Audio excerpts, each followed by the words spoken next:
All right. Where is it? We can't reach those big guns, and they just keep dropping in. There's nothing you can do. It's like being a big bullseye on top of a hill, and you're just sitting there waiting. You can't be safe. You can be lucky. That's it.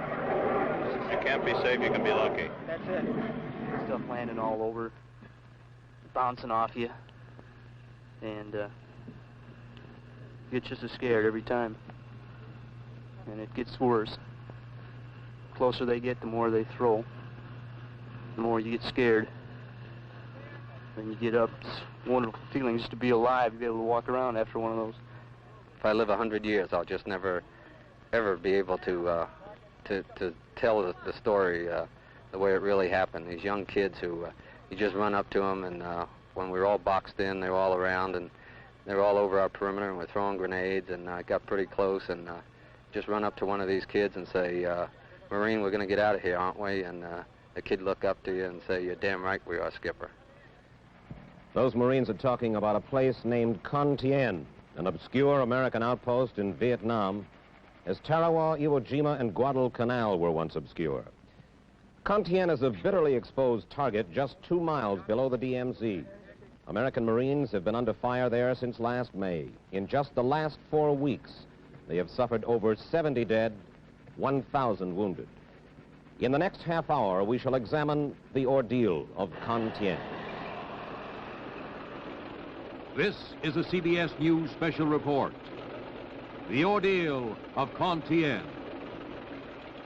This broadcast is brought to you by West. Here is CBS News correspondent Mike Wallace.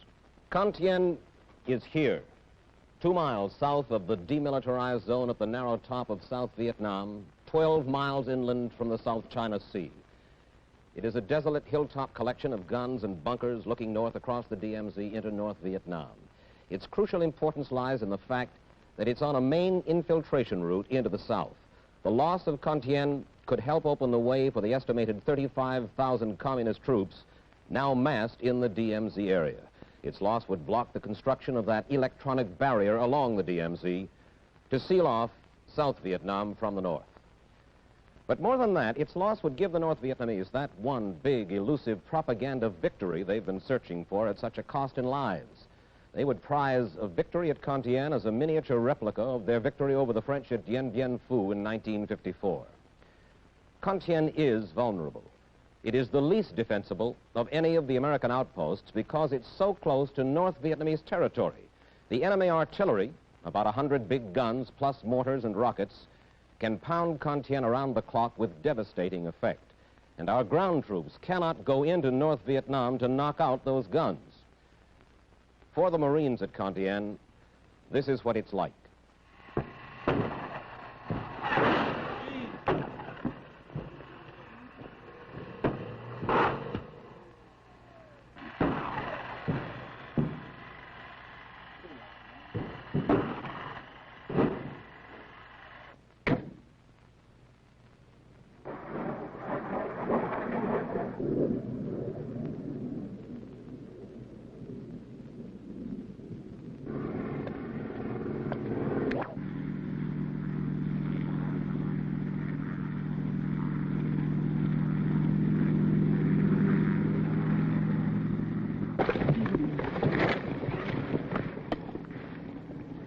Go hear him whistle over your head. It went off.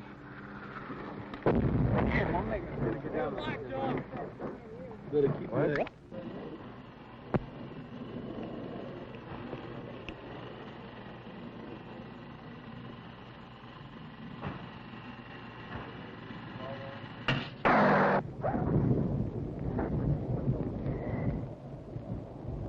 Emergency medevac, ASAP. Top priority. All right, somebody take Doc's place on it.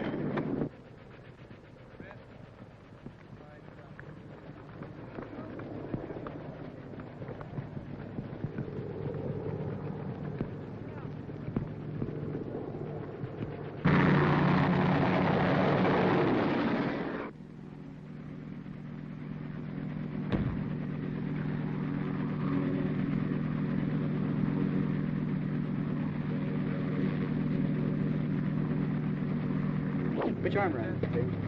Make sure I can hear the radio. Okay, you want me to give you a hand? Yeah, on the way, Carter. Okay, you take it easy. Keep your head down, okay? Take it easy, Red.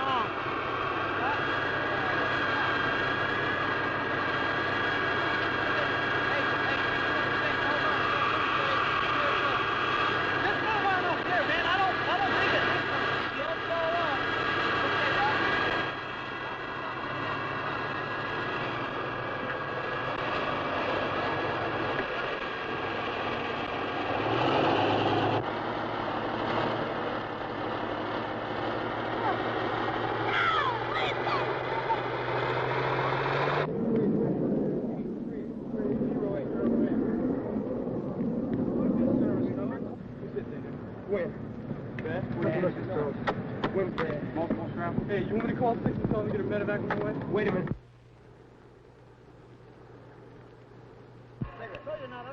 You got more for Yeah, he's right.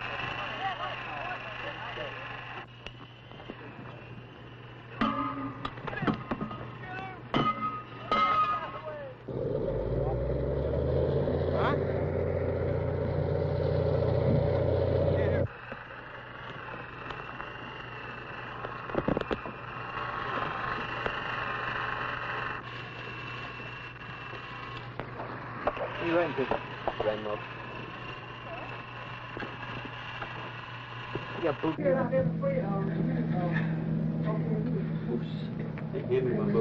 a minute, let him get a...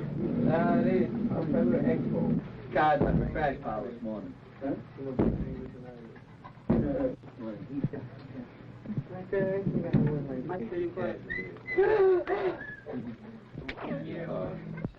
Six 80100.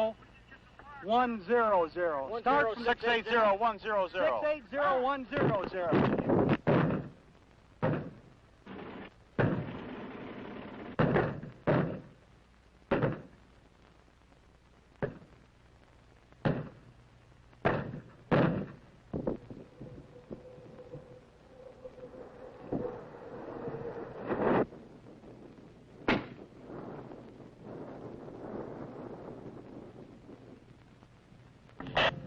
Roger. 81 should be able to see that as well, Incident Wave. Let's get him on there. Over.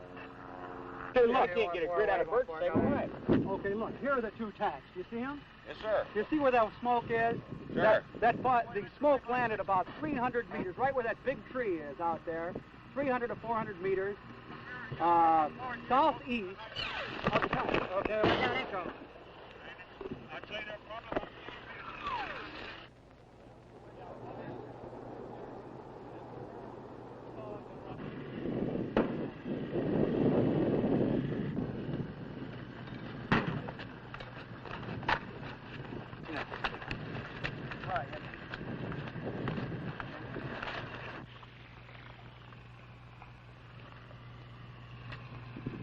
What happened to your squad?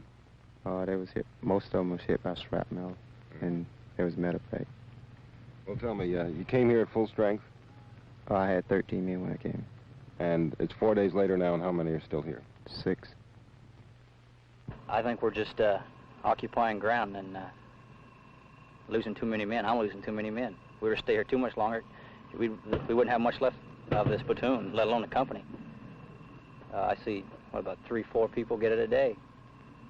Not real bad, but enough to be medevac. Cut my platoon down.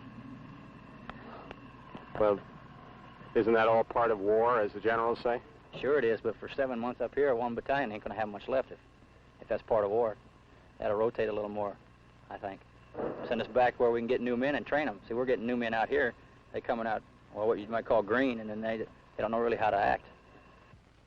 The rifles have been jamming, the mud's been, has slowed everything down, and the artillery comes in everywhere, and it just gets pretty futile and frustrating sometimes. Well, the really depressing part about it is, like, there isn't really much you can do, you know what I mean? You see the rounds come in, you see your buddies get blown away and wounded and stuff like that. Well, I can't say that I'm scared stiff, but I'm scared. I mean, after a while, you know it's going to come. You can't do nothing about it. And you just look to God. It's about the only thing you can do. Well, do you get any idea from up around Con Thien how the war is going? Yes. If we don't get some more people up in this area real quick, and we don't get some more B-52s real fast, then these people are going to be all the way down to Da Nang before anybody knows it. Does everybody agree with that? 100%. What kind of support are the Marines getting? General Westmoreland says the Americans are responding with the greatest concentration of conventional firepower in history. The U.S. artillery fire is 10 times greater than the enemy's. It comes from Dong Ha, Cam Lo, Jolin, the other outpost corners of what is called Leatherneck Square, and from these big guns at Camp Carroll. The batteries fire off as many as 10,000 shells daily, lobbing them over the heads of the men at Con Thien deep into the demilitarized zone. And then there are the B-52 bombers striking from nearby Thailand. They pound the zone day in, day out with tons of explosives.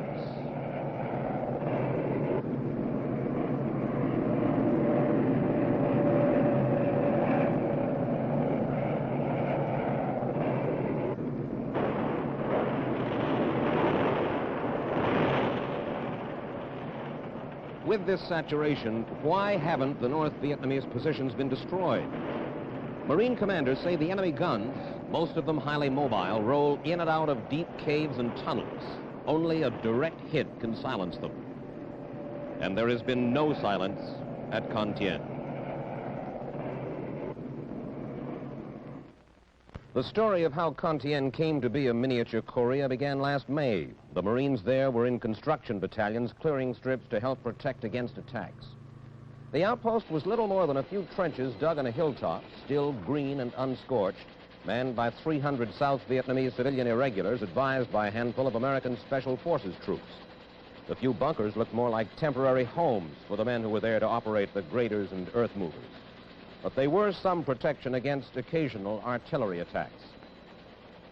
Then things got rougher. On the morning of May the 9th, burning tanks and personnel carriers marked a battle that had begun at 2:30 a.m. and lasted till after daybreak. The hilltop was strewn with dead. 200 of them, like this one. North Vietnamese regulars. The enemy had struck with a force of 1,200 men. Captured enemy weapons were gathered from all over the perimeter. The cost to the Americans in that first battle at Con Thien included 124 wounded. Of these, 110 were Marines, the rest Special Forces men. And there were our own dead, 44 Americans altogether, all of them Marines, the first to fall at Con Thien. For the next few months, there was less action than preparation for action. The Marines had come to stay, to take control of Con Thien from the South Vietnamese. The plan now was to establish a post on the hilltop that could be more easily defended. That meant more bunkers and well-protected gun emplacements. The expectation then was for another ground assault. Enemy artillery was fairly inactive until July, when it got busier. The Americans retaliated with airstrikes. For the rest of July and August, the Marines at Con Thien used their own guns to good effect. The ammunition, an endless supply, came in daily, and it was used up daily. This was the end of a supply lifeline that began in Da Nang and arrived at Con Thien by way of Dong Ha, 6 miles to the south. And there were tents nearby to house a complement that included about 1,000 men. No matter how you look at it, those were better days. There was more time for things like the casual cleaning of weapons. But nothing at Con Thien has been casual since September came. For the first 25 days of this month, Con Thien had to fight back against ground assaults and a sudden calculated escalation of enemy artillery, the most intense artillery barrage of the war. At times, the shouts of incoming could be heard above the noise of our own guns. There has been a slight let-up in the last few days, but Marines still must patrol the perimeter of Con Thien, and for these men the danger is multiplied by the threat of ambush. The kind of war that's going on around Con Thien inspired one young Marine to put his feelings into a poem. When youth was a soldier and I fought across the sea, we were young and cold hearts of bloody savagery, born of indignation, children of our time. We were orphans of creation and dying in our prime. What made you write that poem? Well, just the way things are. The commanders in Vietnam, the men who must decide when ordeals must be borne, look at the ordeal at Con Thien from a different vantage point. We talked with General William Westmoreland, commander of American ground forces, and Lieutenant General Robert Cushman, who commands the Marines there. There have been some questions from outside and in your own command structure, all the way down to some privates I met on Con Thien, about the defense of that outpost, and some who perhaps aren't as confident as the general may be. Well, when you sit in a place such as that and night comes on, you really have to rely upon yourself and upon supporting fires, and naturally the confidence may not be as great as it is back here, where I can see the many forces that can be brought to bear, and which those right on the spot may not be aware. I am confident that we can hold this area, and we have been doing it. Furthermore, from what reports we've had from prisoners and documents, we've been hurting the enemy badly. They have attempted to make it appear that they are winning a military victory. Their target is American public opinion. They had hoped that by inflicting these casualties, it being fully understood by them that the casualties inflicted upon their ranks were unknown to us, that they would achieve their psychological victory. And this is the only way they can conceivably win this war. Con Thien, then, you're saying, is not really a military action, but a political or psychological warfare action. Precisely. Their objective is political and psychological. It is designed to weaken the will of the American people, to make it appear in American and public and world opinion that they are stronger than they are in fact, and to discourage. There seems little doubt that it is the administration's resolve to stay at Con Thien. The president made that clear last Friday night in his speech to the nation, when he pointed to the Marines up at the DMZ as the real peacekeepers. Lyndon Johnson understands that a defeat or even a withdrawal now at Con Thien could be for him a political Dien Bien Phu. The president's dilemma is how to persuade the North Vietnamese to quit up there. Up to now, pure firepower hasn't done it, and it seems unlikely that he would order American troops into North Vietnam to do the job. Moscow and Peking would be bound to react sharply to such an escalation. Meantime, for the Marines at Con Thien, the months ahead look grimmer than ever. The fall monsoon rains have just begun. They will go on till February, hampering American air power, depriving the men on the ground of at least some of the air support they desperately need. The artillery duel at Con Thien will go on and on. This battle is different from any other action in the war in that there is no let-up. Day after unchanging day. And as long as the North Vietnamese can resupply their troops and guns, as long as they can send down reinforcements, there is little the Marines can do about it.